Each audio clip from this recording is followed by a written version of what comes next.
छत्रपति शिवाजी महाराज के ऊपर आ रही फिल्म का टीजर लॉन्च हो चुका है। इस फिल्म का नाम है राजा शिवाजी। इसको जियो बना रहा है और इसके बाद में दावा किया गया है कि Marathi cinema pan India level पर जा सकती है। इस फिल्म का जो फर्स्ट लुक था उसमें हमने देखा था कि रितेश देशमुख छत्रपति शिवाजी महाराज बनकर आ रहे हैं।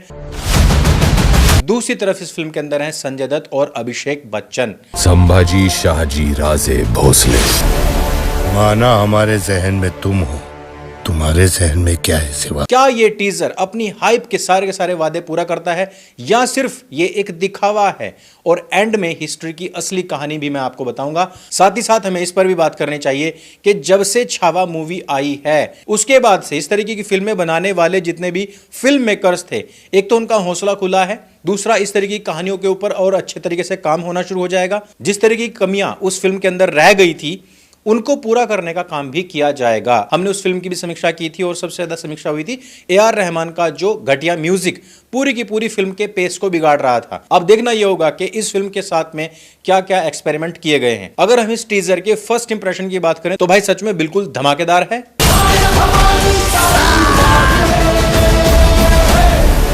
1 मिनट का टीजर ही ऐसा है जैसे कोई एपिक वॉर चल रही हो, पर थोड़ा सा डाउट भी है लीड एक्टर की इंटेंसिटी के ऊपर। ये विद्रोह मेरी मिट्टी के लिए, ये विद्रोह स्वाभिमान के लिए, ये विद्रोह स्वराज्य के लिए। सबसे पावरफुल वो सीन जहां पर स्लो मोशन में रितेश देशमुख आर्मर में खड़ा है, तलवार हाथ में है और सामने मैसिव आर्मी खड़ी हुई है। शाहजी के दोनों लड़के बगावती हो गए हुजूर। बैकग्राउंड में ढोल और ताशे बजते हैं और वो जो इंटेंस आई कांटेक्ट, ये सीन पूरा का पूरा टीजर चुरा ले जाता है।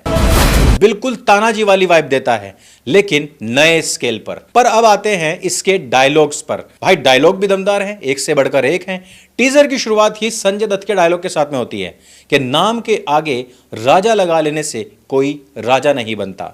नाम के आगे राजा लगाने से कोई राजा नहीं बनता। फिर उसके बाद में होती है संजय दत्त की स्क्रीन के ऊपर एंट्री। असल में वो इस फिल्म के अंदर अफजल खान का किरदार निभा रहा है जो कि बीजापुर सल्तनत का एक क्रूर सेनापति था। 1659 में उसे छत्रपति शिवाजी महाराज को मारने के लिए भेजा गया था। उसने उन्हें मारने की कोशिश भी की थी लेकिन छत्रपति शिवाजी महाराज ने पहले ही इस चाल को भांप लिया था। अब फिल्म में यह किरदार संजय दत्त को सौंपा गया है। टीजर में दूसरा डायलॉग भी उसका ही है।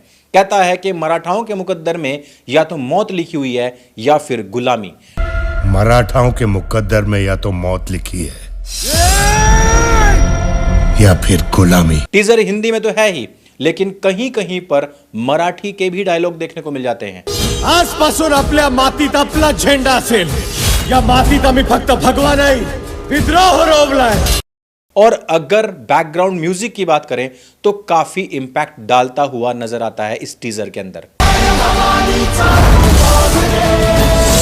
इसमें आपको थोड़ी सी सिमिलैरिटीज भी मिलेंगी। जिस प्रकार से तानाजी फिल्म के अंदर अजय देवगन है मेन लीड में और उनकी जो वाइफ एक्चुअल में यानी कि काजोल, वही इस फिल्म में उनकी वाइफ बनी हुई है। ठीक इसी प्रकार से इसमें भी रितेश देशमुख की जो वाइफ है रियल में, वही इस फिल्म के अंदर भी इनकी वाइफ बनी हुई है।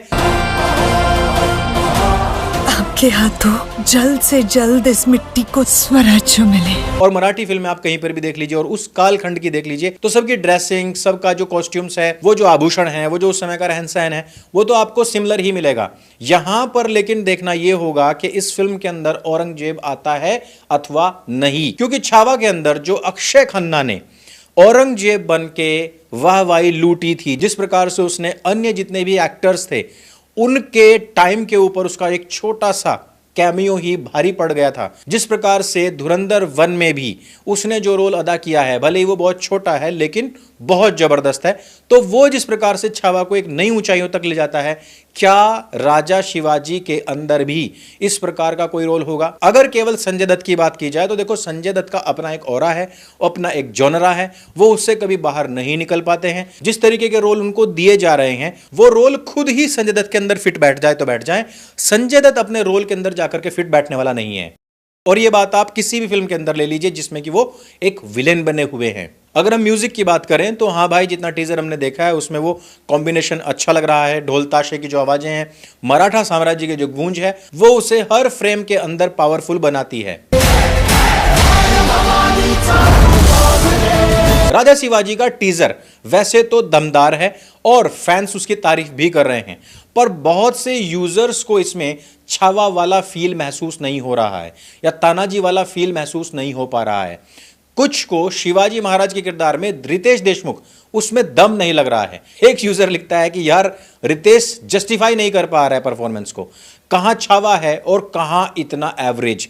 एक और कमेंट आता है जिसमें कहा गया है कि छावा की याद आ रही है। एक ने लिखा है कि यह फिल्म नहीं चल पाएगी। जब टीजर में ही दम नहीं है तो फिल्म के अंदर क्या होगा। एक बोलता है कि अंदर से कुछ फील नहीं हुआ है, छावा वाला फील नहीं आ रहा है। और यही चीज मुझे भी थोड़ी सी लगी थी, क्योंकि रितेश देशमुख की एक छवि है, वो कॉमेडी फिल्म ज्यादा करता है और उस तरीके की फिल्में करने के बाद में वही इंपैक्ट आप लोगों के सामने आता है जो हर जगह हर समय अपनी बत्ती सी खिलाता रहता है। वही आदमी जब सम्राट पृथ्वीराज चौहान बनकर के आता है, वही आदमी जब केसरी में एक सिख सरदार बनकर के आता है और उसकी नकली दाढ़ी की जो पोल है वो बहती हुई हवा खोल देती है, वही अक्षय कुमार जब पृथ्वीराज चौहान बनता है तो पता लग जाता है कि हाँ भाई तू एक्टिंग ही कर रहा है, तू रोल के अंदर उतरा नहीं है। तो वही चीज मुझे लग रहा है कि अक्षय कुमार के जो परम मित्र हैं यानी कि देशमुख साहब, वो जब इस फिल्म को कर रहे हैं तो उनके साथ में भी ये फील आ सकता है। मैं इसमें श्योर नहीं हूं, लेकिन अभी थोड़े से डाउट्स हैं। वहीं दूसरी तरफ अभिषेक बच्चन भी हैं जो कि एक मराठा का किरदार निभा रहे हैं। संभाजी शाहजी राजे भोसले। इस 2 मिनट 31 सेकंड के वीडियो में संजय दत्त के 5 फ्रेम हैं। तीसरा जो फ्रेम है वो बहुत खतरनाक है, जहां वो बगल में अपनी तोप दबा रहे हैं और गोले बरसा रहे हैं, जबकि पीछे सैनिक और घोड़े भी दिखाई दे रहे हैं। वहीं चौथे फ्रेम में संजय दत्त कैंप में है जो युद्ध वाले इलाके के आसपास में है। साथ ही वहां पर वो काफी तोड़फोड़ मचाते हुए दिखते हैं। आखिर में वो बोलते हैं, माना हमारे जहन में तुम हो, तुम्हारे जहन में क्या है शिवा। माना हमारे जहन में तुम हो, तुम्हारे जहन में क्या है शिवा। और फाइट सीन जितने की यहां पर दिखाए गए हैं वो बहुत ही सॉलिड लग रहे हैं। एक सीन है तलवार से पूरा का पूरा शरीर जो है 2 टुकड़ों में काट करके अलग कर दिया जाता है। बात करें इसमें महेश मांजरेकर की, महेश मांजरेकर के मुंह से निकलता हुआ खून एकदम नकली लग रहा है, लेकिन हाँ उनके द्वारा जो डायलॉग बोला गया है वो हिस्ट्री बताता है इन लोगों की। हिट पर वार करने की तुम्हारी फितरत मराठे जिस दिन पहचान लेंगे वो तुम्हारे अंत की शुरुआत होगी। क्योंकि पीठ पीछे से वार करना ये तो हाँ इन मजहबियों की फितरत में रहा है।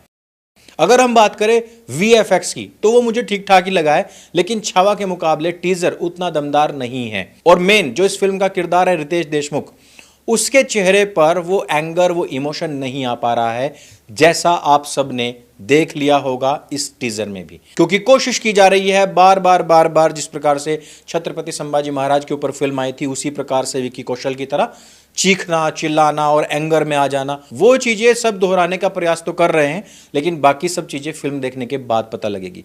अभी हमने जो छावा के अंदर देखा था हर हर महादेव वाला सीन, उससे तो गूज़बम्प्स आते हैं। पार्वती पतये।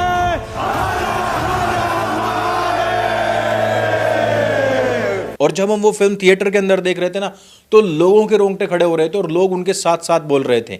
लेकिन जब रितेश देशमुख को हम वहां पर देखते हैं, उस जगह पर हम खड़ा करके देखते हैं, और वो भी इस सीन में जब हर हर महादेव बोलता है तो वो एक्सप्रेशन और वो दमदार आवाज नहीं आ पाती है। हर हर हर।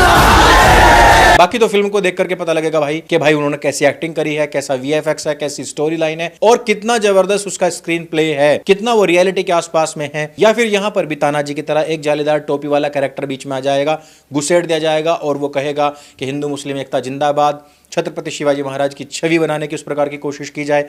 ये सारी चीजें फिल्म देखने के बाद पता लगेंगी। वैसे ये फिल्म 1 मई 2026 यानी कि महाराष्ट्र दिवस के ऊपर आने वाली है। बाकी इस फिल्म को देख करके मैं बताऊंगा कि फिल्म कैसी है अथवा कैसी नहीं है।